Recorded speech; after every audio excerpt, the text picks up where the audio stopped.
Hello and welcome. This is Brian McAvoy. And I'm Tim Shank. This is Two Cyborgs and a Microphone.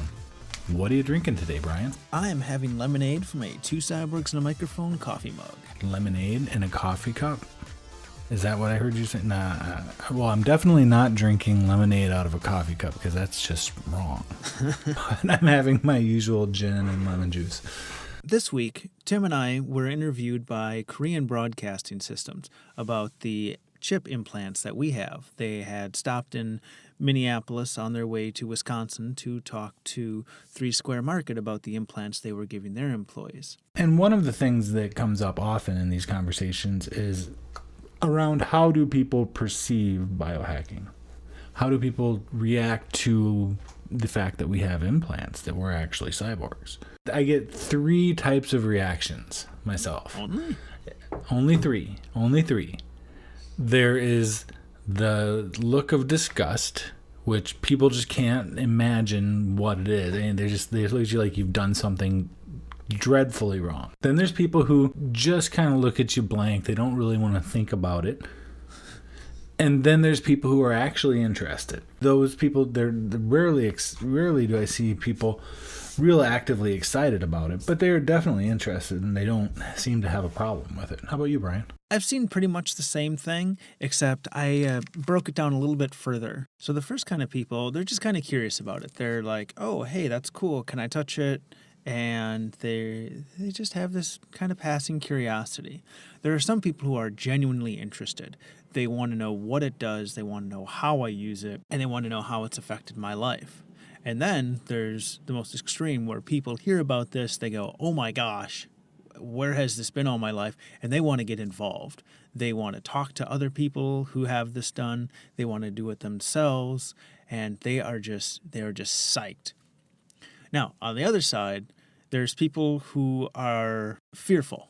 They kind of had that knee-jerk reaction of, oh, icky, I don't want anything to do with that. Then there are people who are just outright revolted by it. They hear about it and they just go, nope.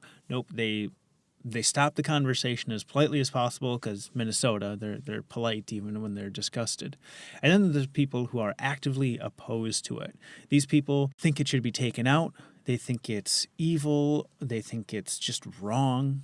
And they are, not only would they not do it themselves, but they think other people should not be allowed to do it. You know, I've had problems with people considering it evil. I've been in the media a couple of times on this, and people have said I'm bringing the mark of the beast to the public or some garbage like that. Yeah, we've discussed that before. I've seen that as well.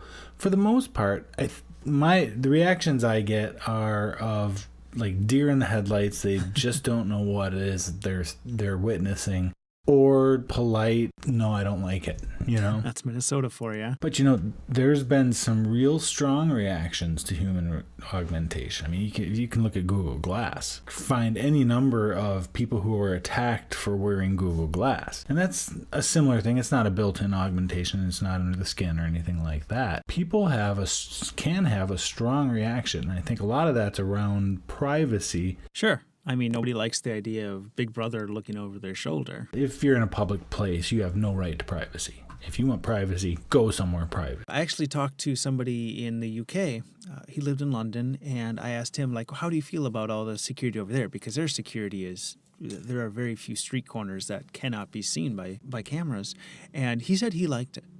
And it was because he did feel safe. And it's not like people are just watching these constantly. It's not a voyeur thing. So if you get mugged, there's footage of it. And that's great.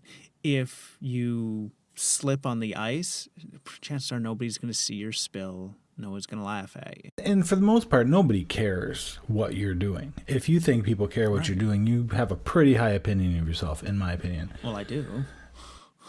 I hope there's cameras always on me. No, I can understand. I can understand how you wouldn't want to be photographed but when you're in public, you don't have that.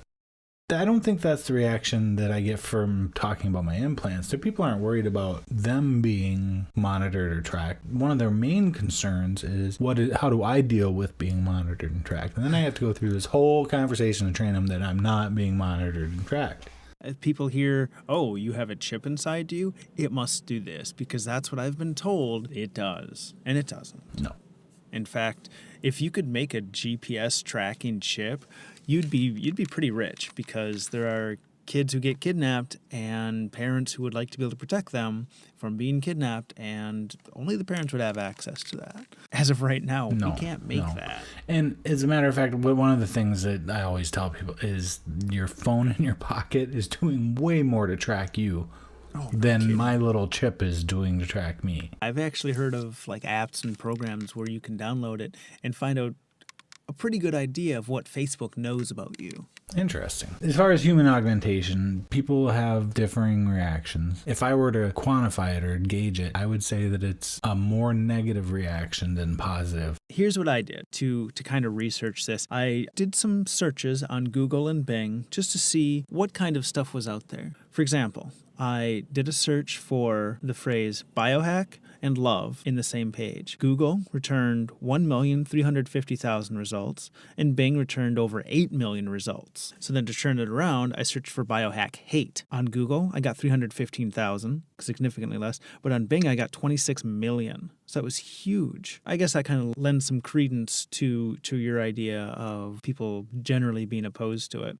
So while I was doing all this searching, I looked for the 3 Square Market, which is that company in Wisconsin who was offering their employees free chips. And I happened to notice that their Google rating, which is a 1 to 5 star, is at 1.5 stars. I should have stopped myself, but I looked at some of the comments. It's exactly what you'd expect. All these people were giving terrible reviews saying, I can't believe this company is, willingly inviting the devil into their midst. I can't believe this company is forcing their employees to be chipped. This company should be ashamed for tracking its employees. Just all these people having this knee-jerk fear reaction about what they thought was happening. I looked at Google Trends, and there are only 4 related queries, and none of them are necessarily negative. So that's interesting. So there's the related queries that Google sees is, what is biohacking? That's the top. Biohacking secrets. Interesting. I don't know what that is. Just plain biohacking, and then biohacking implants. Okay, so people genuinely curious. That's cool. Chip implant would probably have a lot more negative stuff associated with. Or implant mark of the beast. Oh,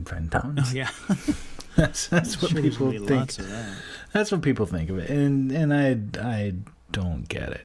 I just think we should say, don't let the hype or the spin of this turn you off. Do your own research. I can tell you it doesn't feel like the mark of the beast. I don't have horns growing or anything like that yet. So I'm extremely horny. I don't know what you're talking about. I don't know. People should look it up for themselves and think rationally. We have an information-driven society where we all have access to basically any piece of information you could possibly want, so that we can form our own opinions logically and rationally. And if that's not enough, talk to biohackers. Talk to us. We're more than happy to explain or talk to you, with you, and share our feelings. Yeah. So you can email us at cyborgs@twocyborgs.com, or you can send either of us an email individually at brian@twocyborgs.com or tim@twocyborgs.com. Speaking of twocyborgs.com, we have got our site up, twocyborgs.com.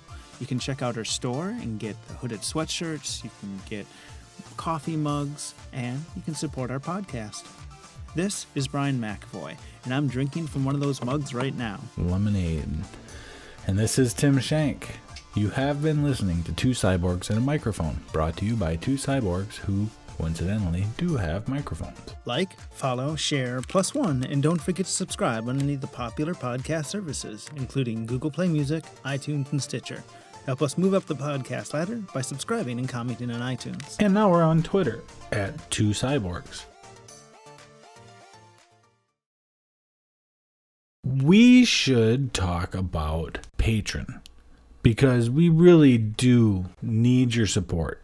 This podcast, it takes time for both of us. We both spend our own personal money out of this. If you like the podcast, if you like what we're doing here, go to Patreon. You can get to it right through our site, or you can go to patreon.com/2cyborgs. Share a buck. Give us a little bit to help us with our operating costs. It really helps us out a lot. We have such low operating costs that $1 a month goes a really long way.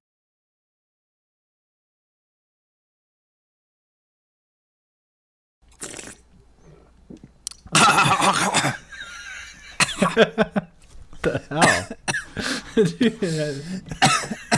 I wanted to Oh, get a sound effect funny. of me drinking from the mug and choking, but then I accidentally choked for real. I think he'll be back because the next line is his. So Oh, brilliant. that was brilliant. Oh, man. Lemonade's acidic. That was great. Okay. That was great. That was pretty great. Yeah. It was great.